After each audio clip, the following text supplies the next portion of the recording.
Everybody say, Praise the Lord! Buksan po natin ang banal na salita ng Diyos sa Matthew 24 verse 14. Praise the Lord.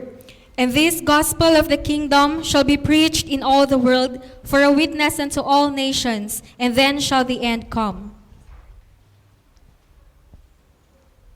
So, ito yung pangako ng Diyos.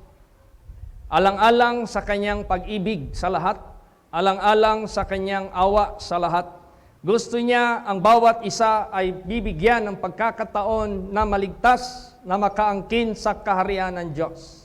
Paano mangyari na mabigyan ng pagkakataon ang bawat isa sa sanglibutang ito? Sa pamagitan ng kanyang gospel, Word of God, o sa pamagitan ng Holy Scripture, na dito nakasaad paano ang tao maligtas, paano ang tao makapasok sa kaharian ng Diyos. Praise the Lord! Yan yung pinaka-objective ng Diyos. Yung mga namatay na, tapos na yon. Kung sila'y naniwala kay Kristo hanggang sa kamatayan, sumunod sila, mapalad sila. Pero sila namang namatay na nandyan pa rin sa kanilang kasalanan, kawawa sila. Yun yung kinalulungkot ng Diyos. Tayo naman na mga buhay na sumunod kay Kristo, masaya ang Diyos dahil magagamit tayo para sa Kanya. So, ihanda natin ang ating isip at ang ating puso na maging kabahagi ng Kanyang gawain sa pag-propagate ng Kanyang gospel sa buong sanglibutang ito. Sapagkat meron itong tinatawag na end. May katapusan din ito. Kaya nga sinasabi dyan, and this gospel of the kingdom shall be preached in all the world for a witness unto all nations. Then the end shall come. Darating din talaga ang katapusan ng sanglibutang ito, na kung saan wala ng tao sa mundo. Kung saan wala na itong earth, tatapos din ito. Pero habang nandito pa ang sanglibutang ito at may tao pa, the truth will never stop from marching to send salvation through the gospel of our Lord Jesus Christ. Habang may lupa pa, habang may tao pa sa sanglibutang ito, hindi hihinto ang pagmarcha sa paghatid sa katotohanan ng Diyos dahil yan ay pangako ng Diyos. So ang tanong, ikaw ba ay kabahagi? Ikaw ba ay kasama? Nagagawa sa gawain ng ating Panginoong Diyos? Sabihin mo, hindi man ako pastor, hindi man yan ang calling sa buhay ko. Yes, dahil hindi naman tayo lahat pastor. Pero may kabahagi ka sa gawain ng ating Panginoong Diyos. Kung ikaw ay ilagay doon sa Diyos, sa tinatawag na government side para mag-asikaso kayo sa mga proyekto para sa ministry, dyan ka. Kung ikaw naman ay nasa help, na magtulong ka sa mga financial na pangangailangan, then yan ang part mo. Marami tayong pagpipilian para maging kaganapan ng gawain ng Diyos sa buhay natin. Pili lang tayo dyan. Marami yan. Praise the Lord. Gusto mo maging prophet? Gamitin ka ng Diyos sa revelation, vision, dream, prophecy. So be it. Magpaka-worthy ang bawat isa.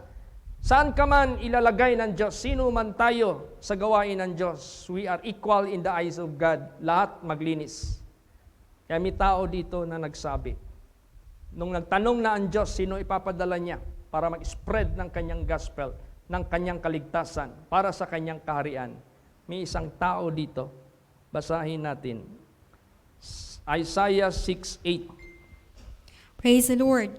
Also I heard the voice of the Lord saying, Whom shall I send, and who will go for us? Then said I, Here am I, send me. Yan, merong nag-voluntary dito. Nung narinig niya ang tinig ng Panginoon, nagsasabi, sino ay papadala ko? Sino ang hahayo kasama namin? Who will go for us? Then said I, here am I, send me. Alam nyo, bago ito siya pinadala, yung tong na pang-ipit ng coal na nagbabaga, yun ay idinikit sa kanyang bibig. That is a symbol of sanctifying the servant of God. So walang gagamitin ang Diyos sa sanglibotang ito marumi. Walang gagamitin ang Diyos dito na ungodly. Walang gagamitin ang Diyos dito na hindi niya punuin ng banal na Espiritu Santo. Kaya sa buhay natin, pare-pareho tayo. Saan man tayo gagamitin ng Diyos, magpakapuno tayo sa banal na Espiritu ng Diyos dahil siya yung magpapagawa sa atin sa kanyang gawain. Kaya kung hindi siya, wala tayong magagawa. Meron pang tanong. Sabi naman niya, how long, Lord? Hanggang kailan na kami ay mag-preach ng inyong gospel? Anong sagot? Isaiah 6:11. Praise the Lord. Then said I, Lord, how long? And he answered, until the cities be wasted without inhabitant, and the houses without men, and the land be utterly desolate. Yan ang sagot. Hanggang kailan, Lord? Sabi ng Panginoong Diyos. And he answered, until the cities be wasted without inhabitant, and the houses without man, and the land be utterly desolate. Kung wala na talagang tao na maiiwan, what for magpatuloy ang kanyang gospel to be preached? Wala ng tao Wala na. Tapos na. Kaya habang nandito pa marami pang tao sa sanglibotang ito, ihanda natin ang ating sarili, ang ating isip, ang ating puso. I-incline natin ang ating isip at ang ating puso to serve the Lord. Praise the Lord! Praise the Lord. Para marami pa tayong magagawa sa pag-spread ng kanyang gospel. Our duty and obligation and calling of God, it is not just to preach the gospel, but those who will be saved and be converted into Christ Jesus must remain until the end. Yan yung sinasabi ni Lord Jesus Christ. Ye have not chosen me, but I have chosen you and ordained you that you should go and bring forth fruit. Ano yung fruit na yan? Yung mga na-save. And that fruit, yung mga na-save must remain. Kailangan manatili yan hanggang sa kamatayan nila. Ang kaligtasan huwag mawala. Hanggang sa pagbalik ko, kailangan nandyan ang kaligtasan nila. So ito na yung ginagawa natin sa pagtitibay ng bawat kapatiran, sa bawat churches, sa bawat kongregasyon, sa pagtitibay sa mga young people. Kaya meron tayong spiritual youth camp, sa pagtitibay sa mga toddlers. Kaya meron tayong programa bago ang mga toddlers, pagtuunan natin ng panimulain ng kanilang pananampalataya sa kanilang buhay, panimulain sa knowledge, panimulain sa wisdom na galing sa banal na salita ng Diyos, which is able to make them wise unto salvation. So, ito na yung ginagawa natin. Kaya sa buhay natin, mag-pray tayo, Lord Jesus, kung hindi man ako pastor, kung hindi man ako prophet, hindi man ako sa government, pagpalain mo ako, makatulong ako sa financial. Pagpalain mo ako na maging channel of blessing ako. Lord Jesus, I am not contented without doing anything. Hindi ako kontento na wala akong magagawa para sa iyo. You have made so much for me. Marami kang ginawa para sa akin. Gusto ko ring makakagawa para sa iyo. O di ang dami pang tao sa sanglibotang ito. So ibig sabihin yan, in demand pa ang pag-spread ng kanyang gospel. Kailangan natin ito suportahan. Kailangan natin ito isipin. Kailangan natin ito gawin. Kailangan natin pagtulungan ang mga bagay na ito. Dahil marami pang tao ang sanglibotang ito. Nandito pa ang lupa. Therefore, patuloy yung truth na yan should marching on. Kumbaga pa, the truth is marching on. Patuloy yan. Habang may buhay tayo. Praise the Lord. Kasi darating din ang panahon, mawala din ng tao, lahat dito sa mundo. Basahin natin. Isaiah 24, 1 hanggang 12. Praise the Lord. Behold, the Lord maketh the earth empty, and maketh it waste, and turneth it upside down, and scattereth abroad the inhabitants thereof. And it shall be as with the people, so with the priest, as with the servant, so with his master, as with the maid, so with her mistress, as with the buyer, so with the seller, as with the lender, so with the borrower, as with the taker of usury, so with the giver of usury to him. The land shall be utterly emptied and utterly spoiled, for the Lord hath spoken this word. The earth mourneth and fadeth away, the world languisheth and fadeth away. The haughty people of the earth do languish. The earth also is defiled under the inhabitants thereof, because they have transgressed the laws, changed the ordinance, broken the everlasting covenant. Therefore hath the curse devoured the earth, and they that dwell therein are desolate. Therefore the inhabitants of the earth are burned, and few men left. The new wine mourneth, the vine languisheth. All the merry-hearted do sigh. The mirth of tabrets ceaseth. The noise of them that rejoice endeth. The joy of the harp ceaseth. They shall not drink wine with a song. Strong drink shall be bitter to them that drink it. The city of confusion is broken down. Every house is shut up, that no man may come in. There is a crying for wine in the streets. All joy is darkened. The mirth of the land is gone. In the city is left desolation, and the gate is smitten with destruction. Yan, time will come, wala na makakagawa. The priest with the members. The lender with the borrowers. The seller with the buyers. Kung sino pa yung mga tao sa sanglibutang ito who are existing, time will come, this will come to an end. Darating ang panahon matapos ang lahat. For what reason? Darating ang panahon sa sobrang kasamaan ng sanglibutang ito. Kaya sabi ng Diyos, let the holy be holy still. Let the righteous be righteous still. Let the wicked be wicked still. Let the filthy be filthy still. Behold, I will come quickly to give everyone according to his work shall be. So yung mga saved, yung mga banal na, yung mga matuwid na sumampalataya sa gospel ng ating Panginoong Hesukristo, patuloy kayo hanggang sa wakas. Yung mga makasalanan, yung mga masasama, yung ayaw maniwala, ayaw makinig, ayaw magsisi, ayaw magbagong buhay, patuloy din yan sila.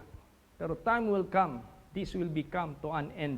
Darating lahat, tatapusin ito ng Diyos. For what reason? This earth is no longer ideal to remain exist o to remain into existence. Hindi na ideal ang sanglibutang ito na manatili pa sa mata ng ating Panginoong Diyos. Time will come, this will be erased. Mawawala ito lahat. For what reason? Basa. 2 Peter 3:7. Praise the Lord. But the heavens and the earth, which are now, by the same word are kept in store, reserved unto fire against the day of judgment and perdition of ungodly men. Yes. Sino affected yan? Yung mga ungodly. Sila yung dahilan na bakit ayaw na ng Diyos ang sanglibutang ito mag-exist. Ibig sabihin yan, after the gospel of Jesus Christ is being preached to all nations, everybody has given a chance to listen to His love, salvation, mercy, grace, kindness, goodness, lahat, gentleness, temperance, long-suffering, yung kanyang katangian na makikita din sa buhay natin after this has being given. Nasa Diyos ang decision when niya tapusin ang lahat. Habang ngayon hindi pa nangyayari yan, trabaho lang tayo ng trabaho. Praise the Lord! Huwag tayong huminto.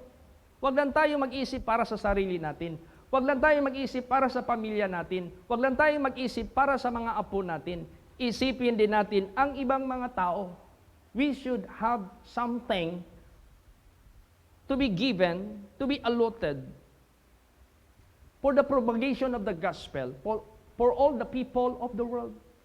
Ang range ng ating pananaw is the entire world, because that is the same na pananaw ng Diyos, that this gospel must be preached unto the whole world as a witness unto all nations. For God so loved the world that He gave His only begotten Son. Lahat inibig niya.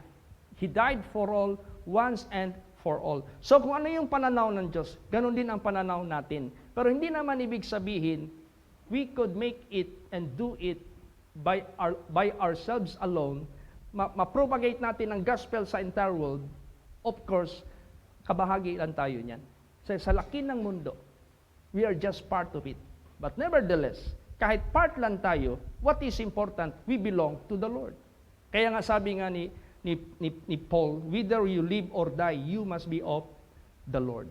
So habang nabubuhay tayo sa sanglibutang ito, our objective is to propagate the gospel of the kingdom of God anywhere of the world. Kahit saan man sa sanglibutang ito. So if you are not a pastor, if you are not a missionary, if you are not a part of the team na lumalabas, then you must have something to impart in support sa ministry na ito. So lahat tayo, magkaroon tayo ng pagkakaisa. Kaya pasalamat tayo na establish ang Happy Sharing Project. Pasalamat tayo na na-establish ang tithe of tithes na ang kalahati noon is being allotted for the beneficiary of all pastors.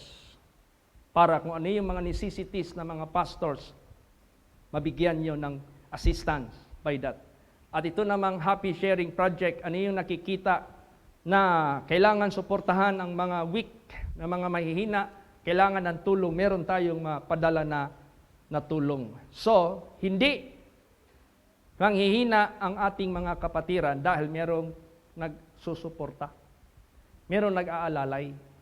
Kaya, let us make our mind and our heart bigger for this ministry. Palakihin natin ng gusto. Para yung faith natin, isakto natin sa mind of Christ. Para tayo, lalo pa tayong magsagana, lalo pa tayong mag-abound, lalo pa tayong maraming magagawa.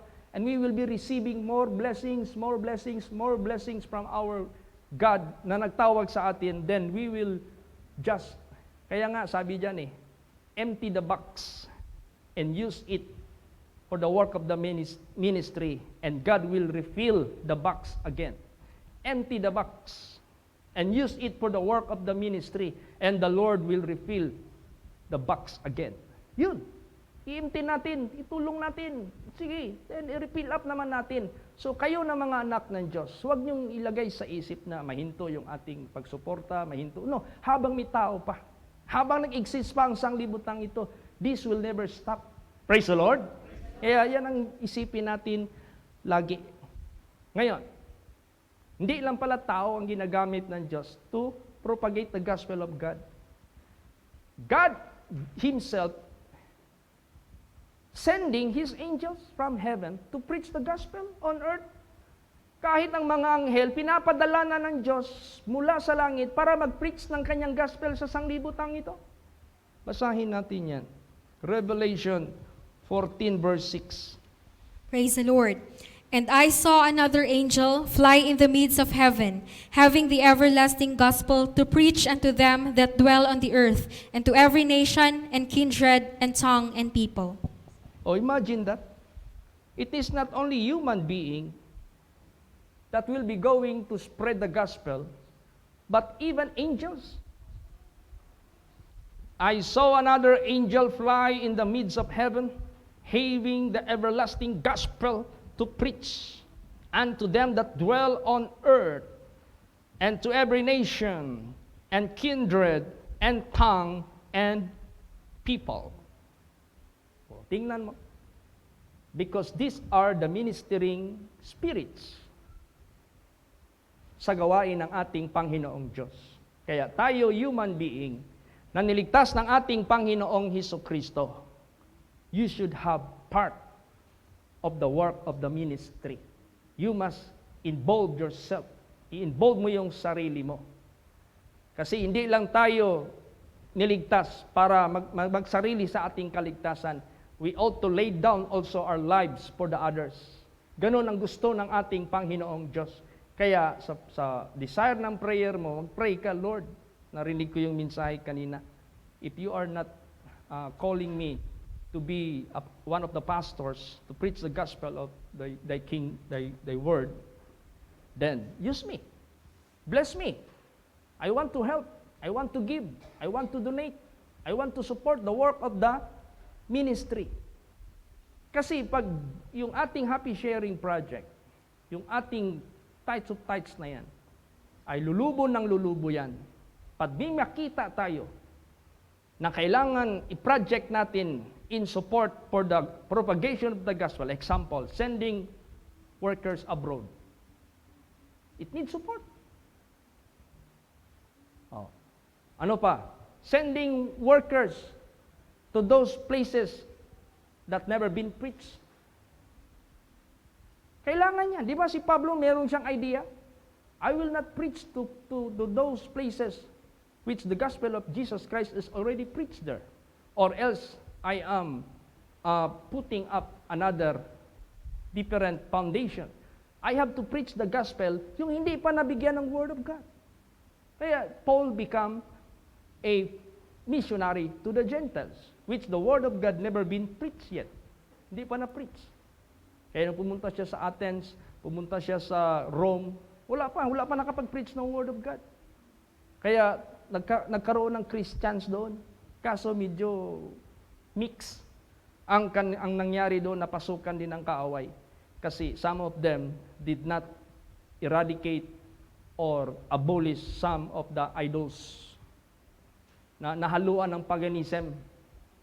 And yet, by the gospel of Jesus Christ na nagpapatuloy, look at the people who already forsake, no? Yung mga idols na yan, rumarami na rin. Plus, yung mga Christians na nakakaalam na sa Word of God in holiness and righteousness, meron na rin tayo nakikita.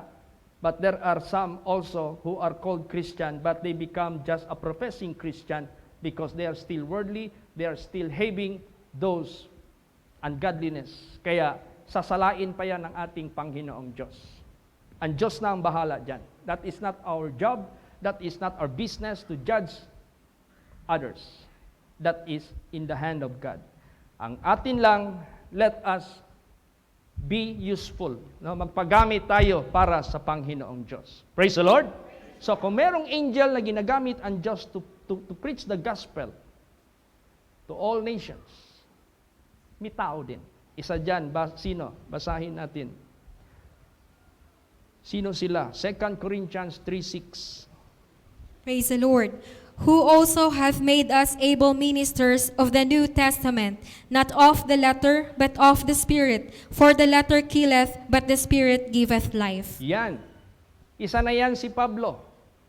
Plus yung mga na-save sa ministry ni Pablo, God made them able ministers. Sinabi dito, who hath made us able ministers of the New Testament, not of the letter, but of the Spirit.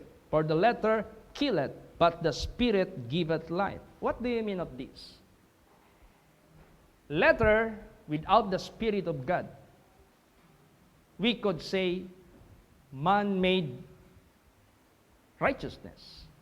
Spirit that giveth life, this is the work of God Himself over a person na nag-surrender sa kanyang buhay sa Diyos at hinayaan niya ang Diyos gagawa, kikilos sa kanyang buhay. Kaya nga itong ginagawa natin ngayon, hindi mo ito sa sarili natin. I cannot do this. You cannot do that. Hindi natin magagawa lahat ito. Bakit nagawa natin ito? Dahil hinayaan natin ang Diyos ang siyang kumilos. It is God who is working in you and in me, both to will and to do His good pleasure. Praise the Lord. Hindi basta-basta kasi ito. Katulad yan, magmi-mission kami. Sino yung kaaway namin dyan? Si Satanas. Gagawa yan ng hadlang sa daan namin. Ay kung hindi ang Diyos ang mag-pray kami dito, Lord, you go ahead in all our ways, you clear the way. You let your angels go ahead of us and some of your angels at our back. Sa likuran din para walang makalapit side by side. Kung walang power from heaven, do you think we can do this successfully? Paglabas mo pa lang yan, titirahin ka na ng kaaway dyan, di ka na makagawa. Ano pa? Sa buhay espiritual natin, maraming tukso. Wala na, defiled na tayo. Kung walang gabay ng Espiritu, walang kalakasan ng Diyos, how could we maintain this kind of life in holiness and in righteousness? Kung hindi ang Spirit of God nandito sa atin. Praise the Lord? Oh, hindi basta-basta.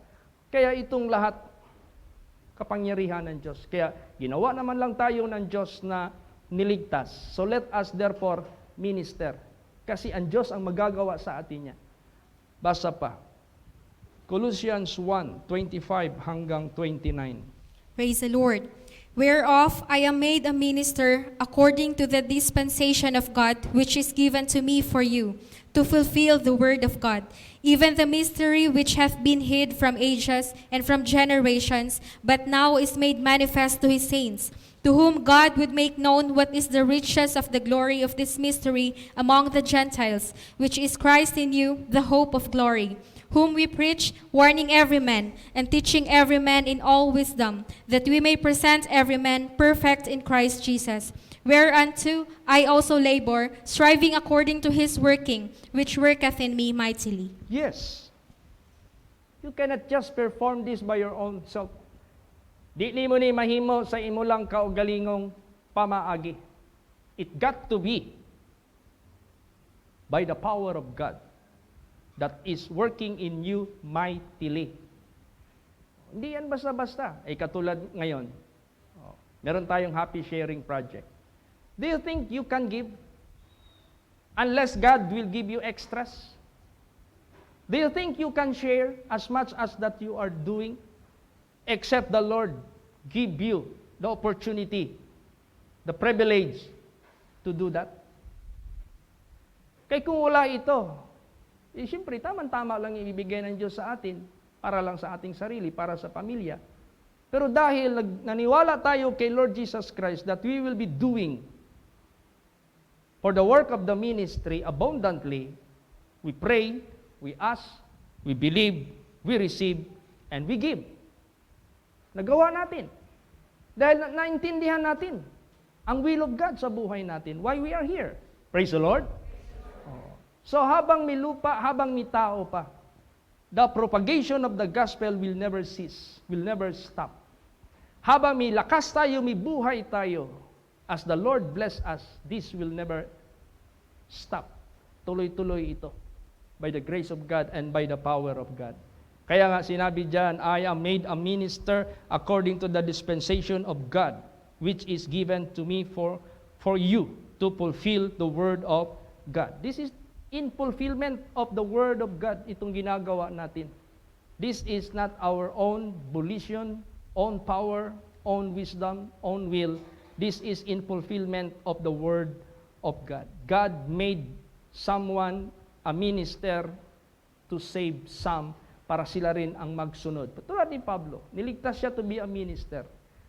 Ginamit siya ng Diyos para doon sa iba. Like Timothy, sino pa yung mga anak ng Diyos dito sa Bible? They became also ministers of God.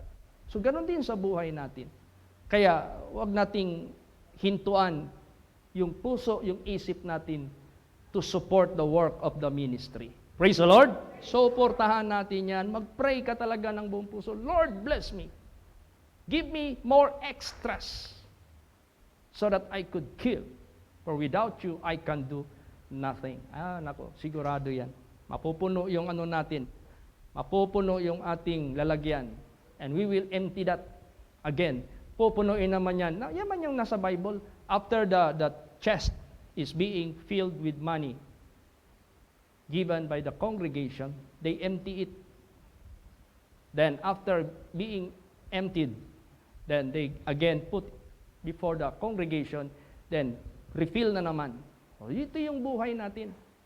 Kung sino yung mga nangailangan, sige, support. Yung ginawa ni Digong. Hindi niya yung pondo ng government. Hindi niya ito higihold. Yung nakasingil siya ng mga malalaking billions. Kay Lucio Tan, Mighty, yung Sigarilyo, billions yon. Di ba? Di-project agad yan ni Digong sa anong mga projects. Maliban pa itong build na ginawa niya. Sige, hindi siya nagpupundo ng para talaga magamit. Ito rin sa buhay natin. We are just vessels of God. Magpagamit tayo sa Diyos. Praise the Lord! Magpagamit tayo lahat sa ating Panginoong Diyos. Kasi itong lahat, this is by the power of God. Basa, Ephesians 3:7. Praise the Lord. Whereof I was made a minister according to the gift of the grace of God given unto me by the effectual working of His power. Yes.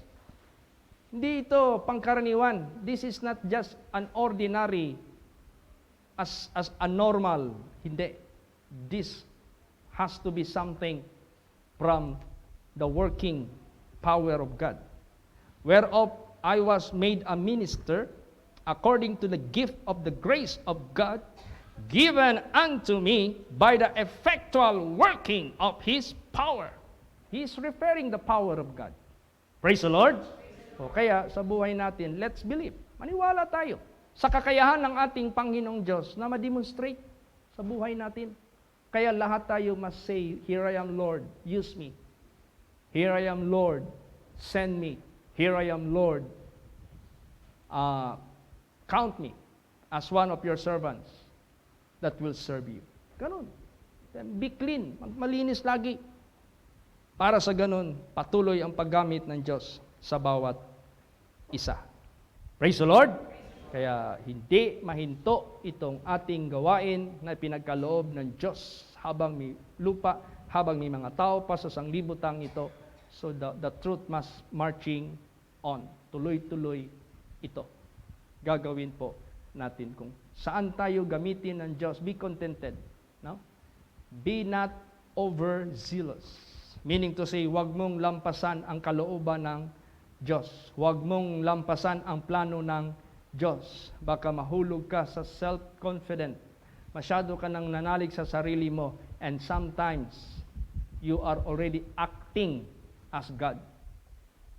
Diyan ka mapapahamak. Diyan ka mahuhulog. All we have to do is to submit ourselves to the will of God. Kaya nga sabi diyan, be not unwise.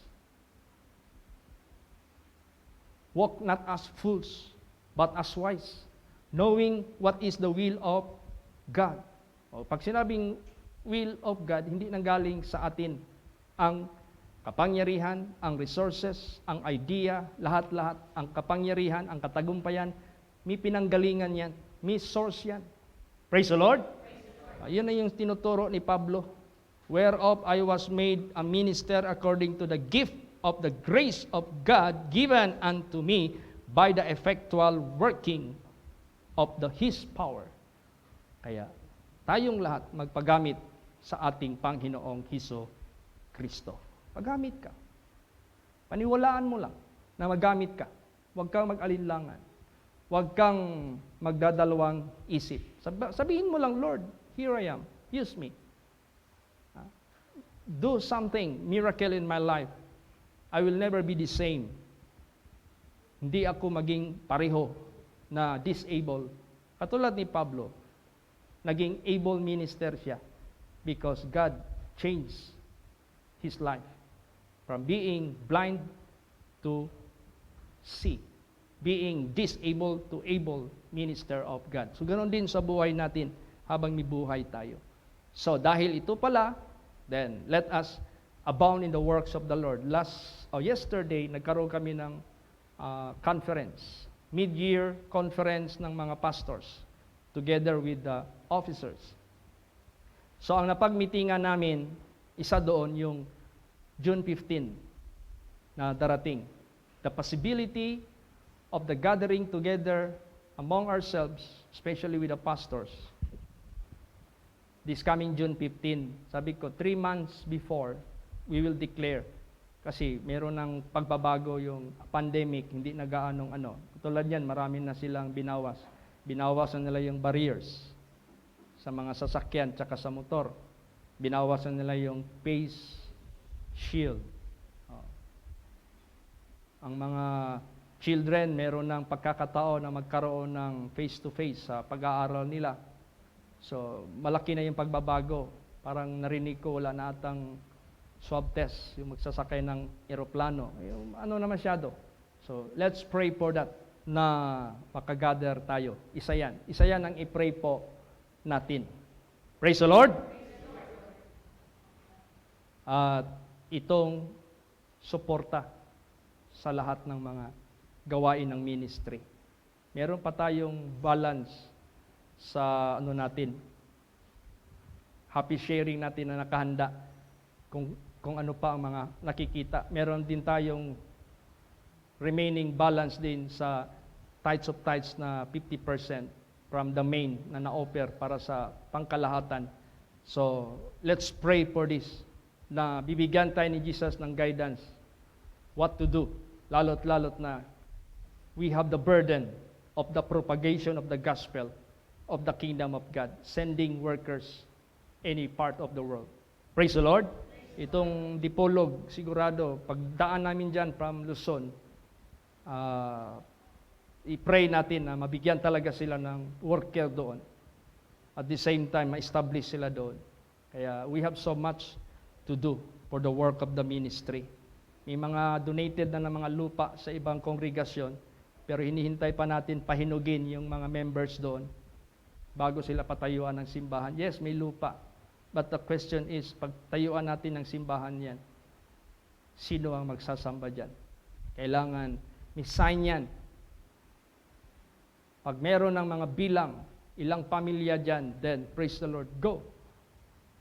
Matatayuan yan. So lahat ito ibigay natin kay Lord Jesus. Last verse, 1 Corinthians 15:58. Praise the Lord. Therefore, my beloved brethren, be steadfast, unmovable, always abounding in the work of the Lord, for as much as ye know that your labor is not in vain in the Lord. Ayan. Praise the Lord! So this is to all beloved brethren, magpakatibay. Huwag mag-isi-isi, huwag gagawa ng kasalanan, huwag magpatukso kay Satanas, huwag magdungis. Unmovable, huwag kang makilos. Ibig sabihin yan, ang iyong paninindigan, it is just a matter of seasonal. Alam niyo yung seasonal? Marag ka na bitang moody. Alam yung moody? Ang moody, nag-change yan ng mode. Kaya nga moody. Ang gusto ng ating Panginoong Diyos, unmovable tayo. In terms of righteousness, in terms of holiness, in terms of faithfulness, in terms of our faith, in terms of our obedience dyan sa Kanya. Bakit? Kasi gusto ng ating Panginoon Diyos continuous yung paggamit, pag-bless niya sa atin. Praise the Lord! Unmovable. Then, God will cause us to be blessed so that we may always abounding in the work of the Lord. Sa ngayon, ilang buwan pa ba tayo nag-start ng happy sharing natin? March, itong taon lang na ito. O, tingnan mo ha. Only this year lang tayo nagsimula niyan. Dami na tayong nagagawa para sa gawain ng ating Panginoong Diyos. Baka yung mga pagpaaral natin ng different languages para makapag-send out tayo ng mga workers in different kind of nations, mamaya makaka-avail na tayo niyan. Susundin lang natin yung anong leading ng Diyos sa buhay natin. Praise the Lord! Always abounding in the work of the Lord, for as much as you know that your labor is not in vain in the Lord. Bakit hindi in vain in the Lord? This will follow us. Susunod sa atin ito. Ito yung magwi-witness sa atin sa judgment day. Well done, thou good and faithful servant, enter thou into the joy of thy Lord. Hindi yung you. Ano yun? Ikaw na tamad. Thou slothful. Ayaw yun ng Diyos. Kaya lahat tayo, mag-project tayo sa isip, Lord, make me a blessing. Gawin niyo po akong blessing. In order to be a blessing, you bless me, Lord. Gawin mo akong worthy of your blessings. Yan ang ating objective sa buhay natin. Habang may lupa, habang may tao, this will never stop. The spreading of the gospel all over the world. Praise the Lord! Magsitayo po ang lahat.